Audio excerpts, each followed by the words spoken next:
بسم اللہ الرحمن الرحیم ایاک نعبد و ایاک نستعین۔ میرے پاکستانیوں، جو ہمارے لیے سب سے تشویشناک چیز ہم سب کے لیے ہے وہ کیا ہے؟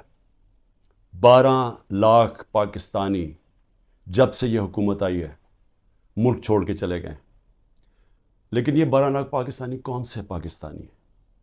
یہ وہ پاکستانی ہیں جن کو دنیا تیار ہے اپنے ملکوں میں لینے کے لیے۔ یورپ، امریکہ، کینیڈا، اس طرح کے ملک یہ تیار ہیں ان کو لینے کے لیے، کیونکہ پروفیشنلز ہیں۔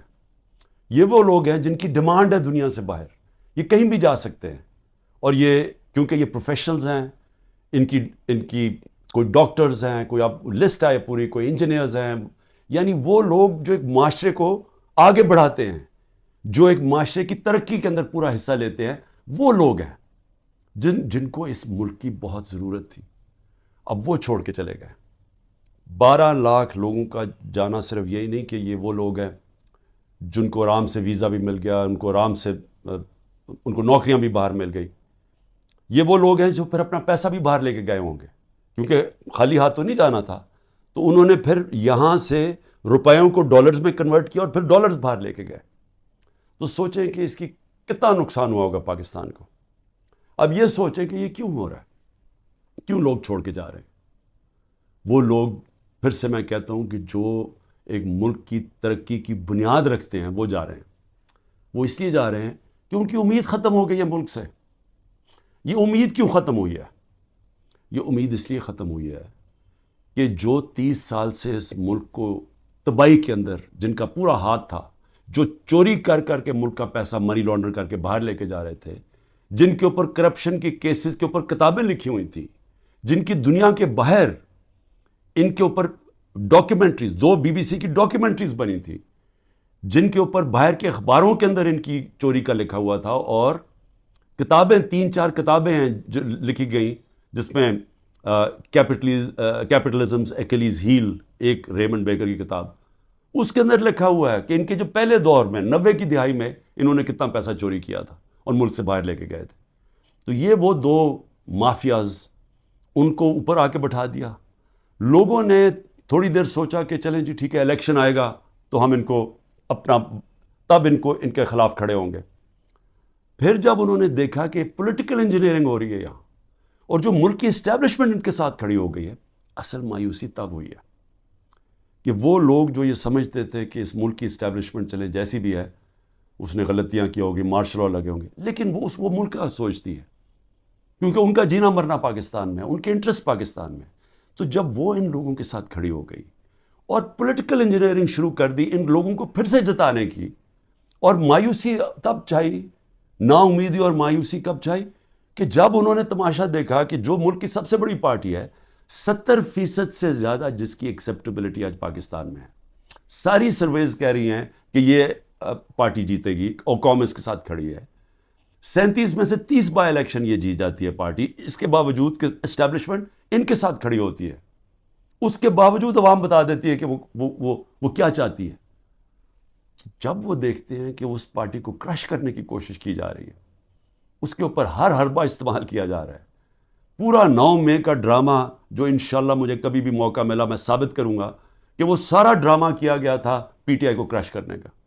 اس کا کوئی مقصد یہ نہیں تھا کہ انہوں نے کوئی غدار پکڑنے تھے، یعنی خیر اب تو ہمارے پاس ایویڈنس بھی آ گئی ہے، وہ جب موقع ملے تو ہم بتائیں گے کہ کیسے پری پلان کر کے اور پھر ایک ٹریپ کرنے کی کوشش کی گئی ہے پارٹی کو، اور پھر ورکر سارے ہزاروں ورکر اندر ڈال دیے، سینئر لیڈرشپ اندر ڈال دی، پھر وہ جو باہر نکلتا تھا صرف کہ میں جی پارٹی چھوڑ رہا ہوں تو وہ باہر نکل سکتا ہے، اور پھر یہ بتایا گیا کہ یہ فوج کے خلاف ہے، یعنی تحریک انصاف فوج کے خلاف ہے۔ کون اپنی فوج کے خلاف ہوگا؟ اچھا، اور کون اپنی فوج کے اوپر حملہ کرے گا؟ کوئی جیت سکتا ہے اپنی فوج کے اوپر حملہ کر کے؟ کیا وہ نہتے لوگ اور وہ جو عورتیں ہیں جو ابھی بھی پکڑی ہوئی ہیں عورتیں، کیا ان کے ذریعے ہم نے حملہ کرنا تھا فوج کے اوپر؟ تو یہ پورا ایک پلان، ایک پروپیگنڈا کیمپین، میڈیا کا منہ بند کیا گیا، میڈیا کے اندر پوری ایک کیمپین چلائی گئی، اور لوگوں کو یہ بتانے کی کوشش کی گئی کہ یہ دیکھیں جی کتنے برے لوگ ہیں، یہ ملک کے غدار ہیں۔ جس طرح کے لوگوں کو نہیں پتا کہ جو اوپر بٹھائے ہوئے ہیں وہ کون ہیں، یا تو لوگ بھیڑ بکریاں ہیں کہ انہیں پتہ ہی نہیں کہ اوپر کون بیٹھے ہوئے ہیں، کیا ان کا ہم لوگوں کو 30 سال سے نہیں دیکھ رہے؟ کیا وہ لوگ جو ملک کا پیسہ چوری کر کے باہر لے کے جاتے ہیں اور جن کے بڑے بڑے محلات ہیں، جن کا بڑا اچھا رہن سہن ہے، جن کی بزنسز ہیں، جو بچے باہر ہیں، علاج باہر ہیں، چھٹیاں باہر ہیں، کیا وہ ملک سے زیادہ پیار کرتے ہیں؟ لیکن وہ لوگ جن کا جینا بھر رہا پاکستان میں وہ غدار ہے، تو کیا یہ قوم مان لے گی؟ اور مایوسی اس لیے کہ پولیٹیکل انجینئرنگ کی جا رہی ہے پی ٹی آئی کو کرش کر کے کہ یہ لوگوں کو پھر سے لے کے آئیں. اور پھر یہ جو نئے کوششیں ہو رہی ہیں کہ جی نئی پارٹیز بنائی جا رہی ہیں اور پی ٹی آئی کے لوگوں کو ادھر دھکیلا جا رہا ہے، کیونکہ انہیں یہ پتہ ہے کہ پی ٹی آئی کے لوگوں نے ان دونوں پارٹیز کو تو پاس جانا نہیں، کیونکہ سب کو پتہ ہے ان کا ووٹ بینک ہی نہیں ہے. تو پھر پی ٹی آئی کا کوئی جی یہ جو آج نئی بھی پارٹی بنی ہے اور پھر اس سے پہلے بھی کہ پی ٹی آئی لوگوں کو وہاں دھکیلا جائے. اب میں صرف مجھے حیرت ہوتی ہے کہ جو بھی یہ پلاننگ کر رہے ہیں، جو بھی یہ سوچ ہے اس کے پیچھے، کوئی ان کو تو کوئی ان کا احتساب ہوگا کہ یہ کر کیا رہے ہیں ملک کے ساتھ؟ کیا ان میں عقل ہے، سیاست کی سمجھ ہے؟ کیا ملک کی تاریخ کی سمجھ ہے؟ کیا ان کے پاس تعلیم ہے؟ تربیت تو مجھے پتہ نہیں ہے، کیونکہ جن کے پاس تربیت ہو وہ یہ نہ کریں جو حربے استعمال کیے جا رہے ہیں، لوگوں کے گھر توڑے جا رہے ہیں، بچوں کا نہ دیکھتے ہیں، نہ بوڑھوں کا دیکھتے ہیں، بزرگوں کا نہیں دیکھتے، عورتوں کا نہیں دیکھتے، بزنسز بند کر رہے ہیں، ہر قسم کی بلیک میل کی جا رہی ہے جو پاکستان کی تاریخ میں کوئی تصور بھی نہیں کر سکتا یہ ہو سکتا ہے. کسی پاکستان کی پولیٹیکل پارٹی کے ساتھ آج تک وہ نہیں ہوا جو آج ہمارے ساتھ کیا جا رہا ہے، اور ان لوگوں کو دھکیلا جا رہا ہے بلیک میل کر کے کہ وہ اس پارٹی میں چلے جاؤ اور اس پارٹی میں چلے جاؤ. اور لوگوں کی شکلیں دیکھیں جو جا رہے ہیں ان پارٹیز میں، وہ ایسے لگ رہا ہے کہ جیسے لوگوں کو دھکیل رہے ہیں پھانسی دینے کے لیے، یعنی وہ اپنی خودکشی کرنے جا رہے ہیں. یہ ایسے لگ رہا ہے، وہ خوشی سے نہیں جا رہے. جب لوگوں کو لے کے اس طرح لے کے جا رہے ہیں بلیک میل کر کے، زیادہ تر بلیک میل کر رہے ہیں، اور ان ساروں کو کئی تو دو تو میں دیکھ رہا تھا جیل سے سیدھا وہاں لے گئے ہیں، تو وہ کیوں اس طرح ان کی شکلوں میں خوشی کیوں نہیں ہے؟ کیونکہ ان کو پتہ ہے کہ ان کی سیاسی موت ہے، ان کو پتہ ہے کہ پبلک نے ان کو ووٹ نہیں کرنا. اور اگر کسی کو شک ہے تو یہ انشاءاللہ جب بھی، اب تو الیکشن لگ رہا ہے کہ انشاءاللہ ہو ہی جائیں گے، وہ جب بھی الیکشن ہوں گے تو آپ کو نظر آ جائے گا کہ لوگوں نے ووٹ کس کو ڈالنی. لیکن میں تو وہ سوچ رہا ہوں کہ کیا لوگوں کو جو یہ کر رہے ہیں پیچھے بیٹھ کے، جو برینز بیٹھی ہوئی ہیں، کیا ان کو سمجھ نہیں آ رہی کہ گراؤنڈ کے اوپر سچویشن ہے کیا آج پاکستان میں؟ کیا ان کو یہ نہیں پتا کہ یہ پہلی دفعہ 1970 کے بعد پاکستان میں یہ ماحول بنا ہے کہ نظریہ، پہلی دفعہ نظریاتی پالیٹکس ہو رہی ہے، ووٹر نے نظریے کے اوپر ووٹ ڈال لی ہیں، شخصیتیں ختم ہی ہو گئی ہیں. آپ جو مرضی کر لیں کہ جتنے جو 1970 میں کیا ہوا تھا، بڑے بڑے نام تھے، ایسے نام تھے کہ انہوں نے کہا ہمیں کیمپین کرنے کی ضرورت نہیں ہے 1970 میں. تو ایک دم نظریہ ویسٹ پاکستان میں آیا اور 84 سیٹیں جیت گیا 137 میں سے ذوالفقار علی بھٹو. لیکن اس سے بڑا جو سیلاب آیا وہ اس پاکستان میں آیا. میرے خیال میں 168 میں سے 162 سیٹیں جیت گیا مجیب الرحمان. اور وہ کیا چاہ رہا تھا؟ انصاف چاہ رہا تھا. وہ بھی حقیقی آزادی کی بات کر رہا تھا. وہ بھی یہ کہہ رہا تھا کہ ہمیں جو ہمارا حق ہے وہ نہیں مل رہا، ہم آزاد نہیں ہیں. جو کہ آج یہ 27 سال سے تحریک انصاف کہہ رہی ہے، انصاف کی تحریک، کہ انصاف انسانوں کو آزاد کرتا ہے. تو وہ بھی یہی کہہ رہا تھا. وہ اس وقت پاکستان سے علیحدہ نہیں ہونا چاہتا تھا. اس کے آپ پڑھ لیں 6 پوائنٹس، وہ صرف انصاف چاہ رہے تھے. اور جو ہوا اس کے بعد وہ یہی ہوا کہ مس ریڈ کیا گیا، مس کیلکولیشن ہوئی، صحیح معنی میں جائزہ نہیں لے سکے ایک سچویشن کا، سیاسی سچویشن کا، اور ملک ٹوٹ گیا. آج پھر وہی ہو رہا ہے. یہ جو بنائے جا رہے ہیں لوگوں کو، اور یہ جو پارٹیز بنائی جا رہی ہیں، اور یہ جو لوگوں کو دھکیلا جا رہا ہے، اور جو ہمارے لوگوں کو توڑا جا رہا ہے، تو یہ کیا یہ سمجھ نہیں آ رہی کہ گراؤنڈ کے اوپر سچویشن وہ 1970 والا ہے. نظریہ کی پالیٹکس آ گئی ہے پاکستان میں. کیا یہ بائی الیکشن پہ نہیں نظر آیا کہ قوم نے کیسے لوگ نکلے ہیں، اور پہلی دفعہ sitting government back by the establishment وہ ہار جاتی ہے. تو ادھر نہیں اندازہ ہوا کہ کس طرف قوم جا رہی ہے. وہ اس سے اور زیادہ آگے نکل گئی ہے. میرا یہ تجزیہ ہے. وہ آدمی جس نے زیرو سے پالیٹکس شروع کی، زیرو سے، کوئی میرے باپ دادا کوئی پالیٹکس میں نہیں تھا. میں نے زیرو سے ایک پارٹی بنائی، اور آہستہ آہستہ آہستہ کوئی شارٹ کٹ نہیں لیا. حالانکہ مجھے جنرل مشرف نے بھی بڑی آفر کی تھی جب میں اپنی ایک ہی سیٹ جیتا تھا، کہ ان کے ساتھ مل جاؤ. کوئی شارٹ کٹ نہیں لیا, بڑا لمبا راستہ لیتے لیتے پارٹی بنائی, اور وہ پارٹی بنتی بنتی پاکستان کی سب سے بڑی پارٹی بن گئی. تو مجھے تو سب سے زیادہ اندازہ ہے جو کسی کو نہیں ہے پاکستان میں, کسی کا وہ تجربہ ہے ہی نہیں جو میرا ہے, کیونکہ یہاں تو ساری بنی بنائی پارٹیز کا حصہ تھا, یا کسی کا باپ تھا یا کچھ تھا, یا نانا تھا یا ماں تھی پولیٹکس میں, یا کوئی لیڈر تھے. یہ تو اس طرح بنے, یا وہ جنرل ضیاء نے اور جنرل جیلانی نے شفقت کر دی بہت بڑی ایک بزنس مین کے اوپر, اور وہ پولیٹیشین بن گیا, اور اب اس کے بچے تیار ہو گئے ہیں سارے. لیکن انہوں نے کوئی خود تو پارٹی نہیں بنائی, انہوں نے خود تو زیرو سے کوئی پارٹی نہیں بنائی. تو میں آج آپ کو کہہ رہا ہوں کہ عوام جدھر کھڑی ہے, یہ جو بھی حرکتیں کر رہے ہیں, اس سے صرف نفرتیں بڑھ رہی ہیں. اس سے کوئی الیکشن کے اوپر جو بھی کیلکولیشن ہے یہ غلط ہونے والی ہے. یہ جیسی جب الیکشن اناؤنس ہوں گے, پلان بنا ہوا ہے عمران خان کو ڈسکوالیفائی کرنا, بڑی تیزی سے کیسز آگے بڑھائے جا رہے ہیں, اور بڑی کسی تیزی سے کہ کسی نہ کسی طرح اس کو ڈسکوالیفائی کرو اور یا اس کو جیل میں ڈالو. اور وہ میں تیار ہوں اس کے لیے. مجھے پتہ ہے کہ میں نے اپنی ساری پارٹی کو بتا دیا کہ یہ اگلے ہفتے سے پوری تیاری کر لو کہ میں آپ کے ساتھ نہیں ہوں گا, تو اس کی بھی میں تیاری کر رہا ہوں.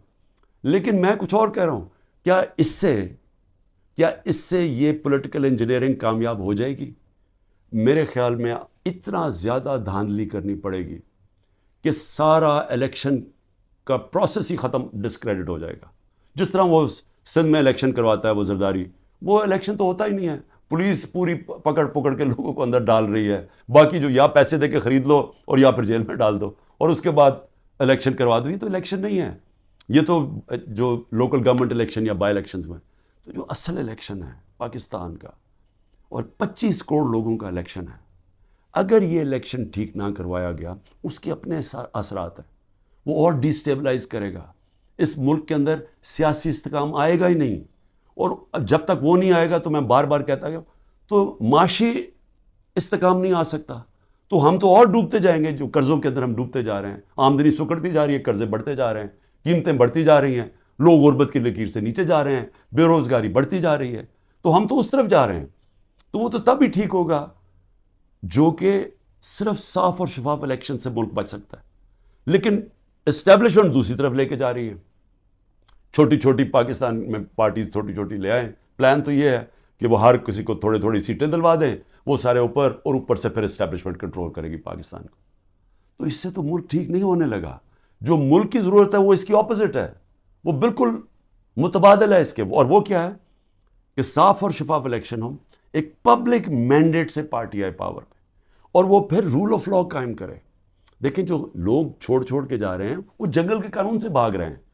تو جب وہ دیکھتے ہیں کسی کے گھر میں بھی توڑ کے گھس جاؤ, بیوی بچوں کو پکڑ لو, رشتہ داروں کو پکڑ لو, بزنسز بند کر دو, تو خوف آ رہا ہے لوگوں کو. پہلے تو کبھی ایسے سنتے ہی نہیں تھے, نہیں تو بیچارے غریب لوگوں سے ایسے ہوتا تھا نا. یہ میں اپنی پارٹی کو پہلی دفعہ میں اپنی پارٹی کو کہتا ہوں, جو ہمارے سے ہو رہا ہے یہاں کمزور سے ہمیشہ ہوتا رہا پاکستان میں جب طاقتور کے سامنے کھڑا ہوتا ہے. اور اس لیے ملک آگے نہیں بڑھ سکتا, کیونکہ اس ملک کے اندر انصاف ہی نہیں ہے. تو یہ تو انصاف کی ساری حدیں ہی توڑ دی ہیں. یہ تو وہ نظام آ گیا جو کہ ہم کوئی تصور ہی نہیں کر سکتا تھا کہ پاکستان یا دنیا کی کسی جمہوریت میں آئے. تو جب اس طرح کے حالات ہیں تو لوگوں کی نا امیدی تو بڑھنی ہے, مایوسی تو بڑھنی ہے, لوگوں نے تو جانا ہے چھوڑ کے. اس لیے میں آخر میں یہ کہنا چاہتا ہوں کہ یہ جو ایکسپیریمنٹس کر رہے ہیں یہ پہلے فیل ہو چکے ہیں, اور اس ملک کے اندر جو 90 کی دہائی کی سیاست تھی وہ ختم ہو چکی ہے. جو جنرل مشرف نے کاف لیگ بنائی تھی وہ دن چلے گئے ہیں.